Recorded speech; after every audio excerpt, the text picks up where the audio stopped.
Thailand park smart বাজারে কালকে আমরা গেছিলাম, একটু রাত করেই গেছিলাম, গিয়ে একটুখানি বসেছিলাম।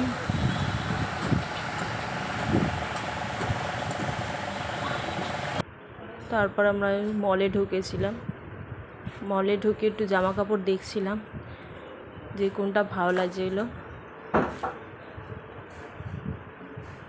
তাও দুটো নিয়েছি আমি, একটা প্যান্ট নিয়েছি, একটা জামা নিয়েছি।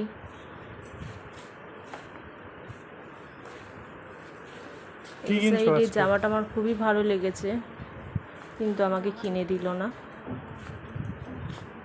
বললো পরে, এখন নিতে হবে না। জামাটা এতটাই সফট ছিল, হেভি লাগছে, আর পিঠের ডিজাইনটাও দারুণ ছিল, খুবই ভালো লাগছিল জামাটা। এটা পরে কি বাইরে বেরোবে? রাখো ওটা।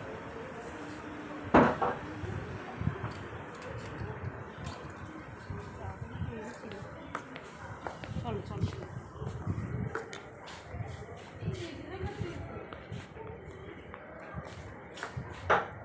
রাত হয়ে গেছে, বলতে গেলে ফাঁকাই হয়ে এসেছে মল, কেউ নেই, বেকার লাগে। 2-3 4জনের মতন রয়েছে। কি কিনেছো দেখো।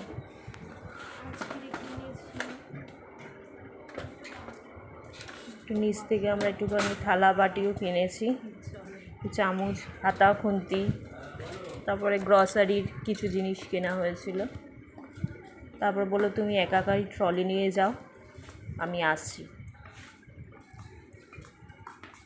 এই জায়গাটা একটুখানি দেখলাম জামাটা কীরকম, কাপড়টা কীরকম, মোটামুটি ছিল এই কাপড়টা।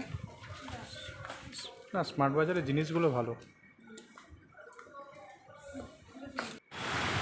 তারপরে এখানে ওয়াও মোমোতে গিয়ে বাপরে বাপ, অখাদ্য একটা মোমো, চিজ মোমো, একেবারে ভালো লাগেনি খেতে, আর এই টাকাটা জলে গেছে।